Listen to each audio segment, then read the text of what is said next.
سر. Salaries کی بات ہو رہی ہے, پینشنز کی بات ہو رہی ہے, سب کی بات ہو رہی ہے. ہم نے اپنی تنخواہیں بڑھا لیں, لیکن جو غریب ہے اس کا منیمم ویج نہیں بڑھا. اب میرے اپوزیشن کے دوست نہیں ہیں, وہ لیونگ ویج کی بات کرتے ہیں. دنیا میں اب لیونگ ویج ہوتا ہے. ہم سیلریڈ کا, گورنمنٹ امپلائیز کا بھی خیال ضرور رکھ لیں گے, رکھنا چاہیے, لیکن اس کے باہر بھی اور بھی غم ہے سر زمانے میں. اپنی تنخواہوں کے علاوہ اور بھی غم ہے زمانے میں. اور جو اس وقت تیل کی قیمتیں ہوتی جائیں گی, ایران اسرائیل کا تنازع آپ دیکھ رہے ہیں. اسرائیل نے وہی جنگ مسلط کی ہے جو ہندوستان نے کوشش کی تھی پاکستان پر مسلط کرنے کی. آپ جانتے ہیں ہماری قوت, اور پوری کہانی آپ کے سامنے ہے. میں وہ آپ سے بیان کرنے تیار ہوں جو ہم نے باہر بیان کی ہے, ڈٹ کے پاکستان کا مقدمہ لڑا ہے. لیکن اس سے جو بھی ہے, اب تیل کی قیمتیں آلریڈی بڑھ چکی ہیں. پیٹرول کی قیمت, تیل کی قیمت پر, ہر چیز پر اثر ہوتا ہے. میں نہیں کہہ رہی آپ نے کیا ہے, مگر ہمیں اپنے لوگوں کا دفاع کرنا ہوگا. This is our first line of defense. The economic prosperity of our country and the external factors don't point towards that. We are doing a great deal, and my compliments to the finance minister and Mian Shahbaz Sharif, Prime Minister. انہوں نے بہت سے ایسے اقدامات لیے ہیں جو economy کو بہت مشکل گہرے اندھیروں سے نکال کے آئی ہے. میں یہ نہیں کہہ رہی کہ انہوں نے نہیں کیا, لیکن اس وقت جو حالات ہیں, آپ منیمم ویج کو سر ریویو کرائیں. نیشنل اسمبلی اپنا اس پر زور ڈالے کہ منیمم ویج کہتے ہیں کہ امپلیمنٹ نہیں ہوتا, فرق کیا پڑتا ہے. نو سر, بڑی کمپنیز کو امپلیمنٹ کرنا پڑتا ہے. جس طرح آپ کوئی قانون بناتے ہیں, یہ کہہ دیتے ہیں کہ نہیں امپلیمنٹ ہوگا, یہ کوئی بات نہیں ہوتی. کمپنیز کو امپلیمنٹ کرنا ہوتا ہے. جو ٹیکسیشن کی زد میں ہوتے ہیں یہ ٹیگ لگائیں. اور ایک اچھا کام کیا ہے, کلائمیٹ کے حوالے سے بھی ایک اچھا کام کیا ہے کہ ساری بجٹ کی گرین ٹیگنگ ہو رہی ہے سر. یعنی کہ ہر ڈپارٹمنٹ جو بھی اسپینڈنگ کرے گا اس کی گرین ٹیگنگ ہوگی. This is a very good step and a very important step. But coming back sir to the taxation, آپ نے سولر پینلز پہ 18% لگا دیا. پاکستان میں تو سولر ریولوشن چل رہا تھا سر, روف ٹاپ ریولوشن چل رہا تھا. تو مؤدبانہ گزارش ہے کہ اس کو یا تو کم کر دیں یا انسینٹیو دیں لوگوں کو کہ یہاں امپورٹڈ پینلز پہ کون سے یہاں مینوفیکچر کر رہے ہیں. کوشش یہاں ہو رہی ہے تو یہ اس ٹیکس کو یا تو ختم کریں یا کم کریں. اور میری اطلاع ہے کہ ایٹ دا ٹاپ لیول اس بات پر گوش گزار ضرور ہو رہی ہے, اس کو ریویو کریں. اور ایک اور ریویو ٹیکسیشن کا میں آپ سے پھر گزارش آپ کے توسط سے کروں گی سر, وہ یہ کہ الیکٹرک وہیکلز, ہائیبرڈ وہیکلز پہ ٹیکسیشن 18% ٹیکسیشن ڈالی گئی ہے. کوئی ساؤتھ ایشیا کا ملک نہیں, آپ بنگلہ دیش لے لیں, آپ کہیں کسی کو لے لیں, میں ویسٹ کی طرف نہیں پوائنٹ کر رہی, کوئی نہیں کر رہا. ان کے جو ایئر پولوشن انڈیسز ہیں وہ آپ سے بہت نیچے ہیں. Pakistan is number 2 in the most air polluted countries in the world, number 4 in water and number 1 in climate vulnerable. What is the priority?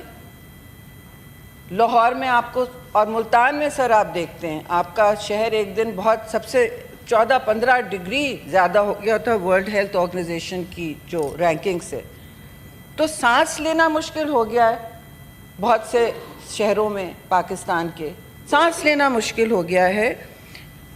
پچھلے سال 128 ملین لوگ, 100 لوگ, 1 لاکھ لوگ, 128 لاکھ لوگ دم توڑ چکے ہیں صرف ایئر پولوشن سے. یہ کم سٹیٹسٹکس ہیں. 11 ملین بچے امپیکٹڈ ہوئے ہیں جی, اور اس میں اس سے کہیں زیادہ آپ کی G D P, World Bank نے کہا ہے آپ کی جی ڈی پی امپیکٹڈ ہے by air pollution to 7% of G D P. یہ سارا کھیل ہی جی ڈی پی کا ہے جی. آپ کی گروتھ کیوں نیچے رہتی ہے؟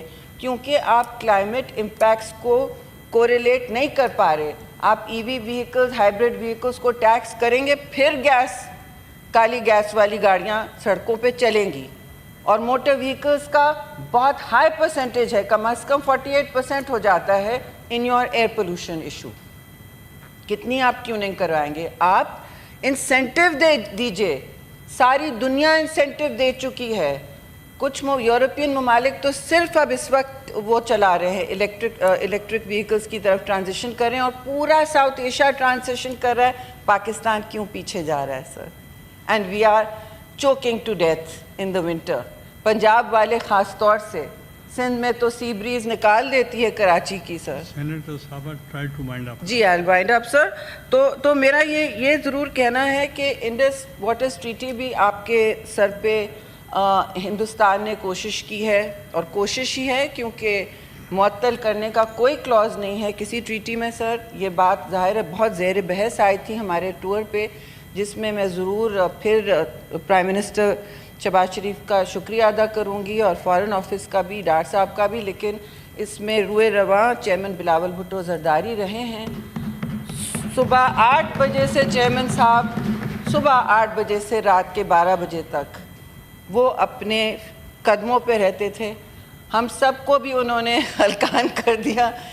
اکثر و بیشتر کھانا کھانے کا جب ناشتہ کر کے اگر مشکل سے نکلیں تو وہی ہوتا تھا, یا کوئی فارمل عشائیہ, نہیں تو سونے کا بھی حال نہیں اور پینے کا. لیکن ملک کا جس طرح سب نے مل کے, سارے دوستوں نے مل کے جو مؤثر مقدمہ لڑا ہے, وہ میں سمجھتی ہوں ستائش کا مستحق ہے. میں اپنی بات نہیں کر رہی, لیکن انڈس واٹرز ٹریٹی پہ خاص طور پہ بہت باتیں ہوئی ہیں اور سب نے جس سے ہماری ملاقات ہوئی ہے, چاہے امریکہ میں ہو, نیو یارک میں ہو, ملٹی لیٹرل سے ہو, یورپ میں ہو, لندن میں ہو, کشمیر کا ایشو تو آیا بار بار. دہشت گردی پہ بھی بہت مؤثر بات کی گئی کہ پاکستان تو تیار ہے امن کے لیے, ہمیشہ ہمارے دروازے کھلے ہیں. ہم مستقل جنگ کی نہیں بات کرتے, ہم تو مستقل امن کی بات کرتے ہیں. لیکن it has to be a just peace. اس پہ ہر چیز ٹیبل پر ہو. اور 2 نیوکلیئر ممالک کس نہج پہ پہنچے سب کو پتہ ہے کہ ایسکلیٹ بھی ہم نے نہیں کیا, نہ ہم نے جنگ مسلط کی چیئرمین صاحب.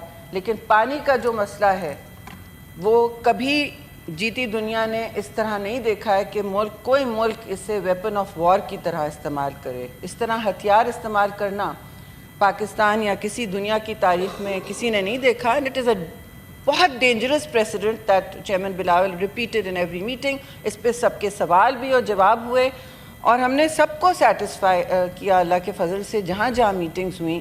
اور پاکستان کا نام ضرور as a responsible mature nuclear power ہر جگہ سب کے دلوں میں یہ بات اور ذہن میں بیٹھ گئی ہے.